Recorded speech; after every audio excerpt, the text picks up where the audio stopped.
We originally built this to save time and our backs for culverts mainly, and beaver dams and stuff like that, any debris that got stuck in culverts mainly. We have a lot of water issues in the county, so either we had to call a contractor or go shovel it out by hand, and this really saved time and energy and has helped out a lot.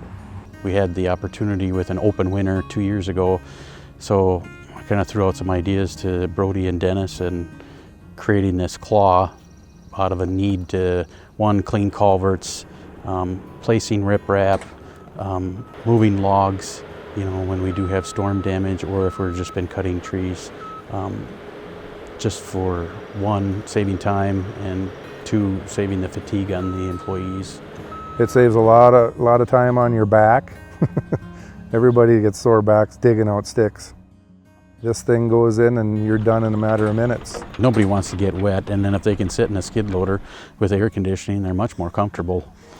It's a great winter project. You're not going to get it done in a day, but the amount of time it saves in the long run is well worth it. And if you got a welder and a grinder and some know-how, I would say go for it. It's a big help. The first time that we used this, we were breaking some ice in the spring.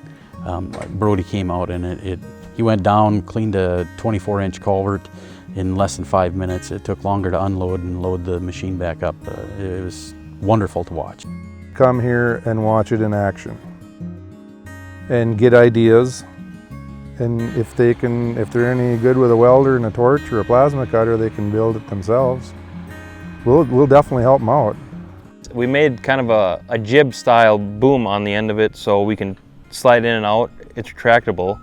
And then we made some other attachments on that. And then we built a plate and a shovel.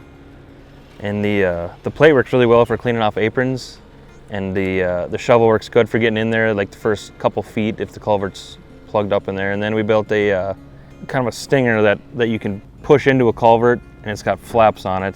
So you can push it in there when it's closed and open the flaps and pull out. And that's 16 feet long, so you can really get in there and pull a lot of material out.